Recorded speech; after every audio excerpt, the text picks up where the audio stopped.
আসসালামু আলাইকুম। Welcome to my channel granny's authentic food. আজকে শেয়ার করব চাল কুমড়া দিয়ে মজাদার একটি হালুয়ার রেসিপি। এই চাল কুমড়াটা গত সিজনের আমাদের গাছের, তো এটা পাকা চাল কুমড়া ঘরেই পড়েছিল। কয়েকদিন ধরেই ভাবছিলাম যে এটা দিয়ে কি করা যায়।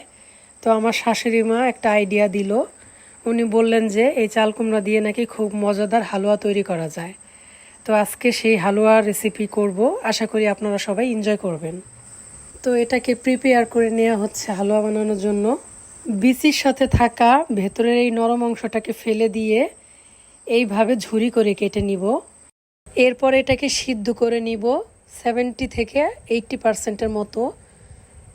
দেন এটাকে একটা নরম কাপড়ে পেঁচিয়ে এভাবে ঝুলিয়ে রেখে দিব, যাতে সমস্ত পানিটা ঝরে পড়ে যায়। পানিটা ভালোভাবে ঝরিয়ে নিলে রান্নাটা কিন্তু আপনার জন্য অনেক ইজি হয়ে যাবে, কারণ এই এক্সট্রা পানির জন্য আপনাকে কিন্তু রান্নায় বেশি সময় দিতে হবে না। চলুন আপনাদের একটু দেখিয়ে দেই যে আমি কতটা ভালোভাবে পানিটা নিগড়ে নিয়েছি। এই দেখুন, এটার মধ্যে কিন্তু পানি নেই বললেই চলে। এখন কিন্তু এটা হালুয়া বানানোর জন্য কমপ্লিটলি প্রিপেয়ার্ড। কড়াইতে ঘি দিয়ে দিব।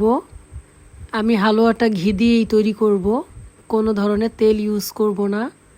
আপনারা চেষ্টা করবেন ঘি দিয়ে করার জন্য, এতে করে আপনার হালুয়ার টেস্টটা কিন্তু অনেক ভালো হবে। তো ছোট সাইজের 3 টুকরো দারুচিনি আর 3টা এলাচের মাথাটা একটু চিড়ে তারপর দিয়ে দিলাম। গরম মশলা থেকে ঘ্রাণ বের হতে শুরু করলে চাল কুমড়াটা অ্যাড করে দিলাম। ঘিয়ের সাথে চাল কুমড়া ভেজে নিতে হবে কিছুক্ষণ। যখন দেখব নিচ দিয়ে লেগে যাচ্ছে তখনই বুঝতে পারবো ভাজা হয়ে গেছে। এতে করে চাল কুমড়ার মধ্যে যে ভেজা ভাবটা থাকবে সেটাও কিন্তু আর থাকবে না। তো এই পর্যায়ে এসে গরুর দুধ অ্যাড করে দিব, যেটা আগে থেকে জাল করে নেয়া। এবার অ্যাড করে দিচ্ছি চিনি আর দুধের পরিমাণটা আমি উল্লেখ করলাম না, কারণ চিনির পরিমাণটা আপনার টেস্টের উপরে নির্ভর করবে।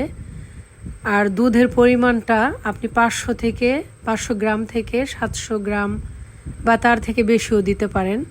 আপনি যত ব্যবহার করবেন টেস্টটা তত ভালো হবে। তো চিনিটা সম্পূর্ণভাবে গলে যাওয়ার পরে 1.5 চা চামচের মতো কেওড়া জল অ্যাড করে দিব। এই কেওড়া জলটা দিলে কিন্তু হালুয়ার স্মেলটা অনেক ভালো হয়। তো আমি একেবারে জাল করে শুকিয়ে নিয়েছি। এটা থিকনেসটা আমি একটু পর দেখিয়ে দিচ্ছি।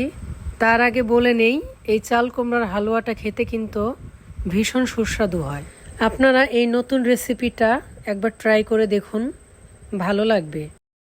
আশা করি আমার সাথে এই সময়টুকু আপনাদের দারুণ কেটেছে। তো আবার দেখা হবে নতুন কোনো ভিডিওতে। ততক্ষণ পর্যন্ত আপনারা ভালো থাকবেন, সুস্থ থাকবেন। আল্লাহ হাফেজ।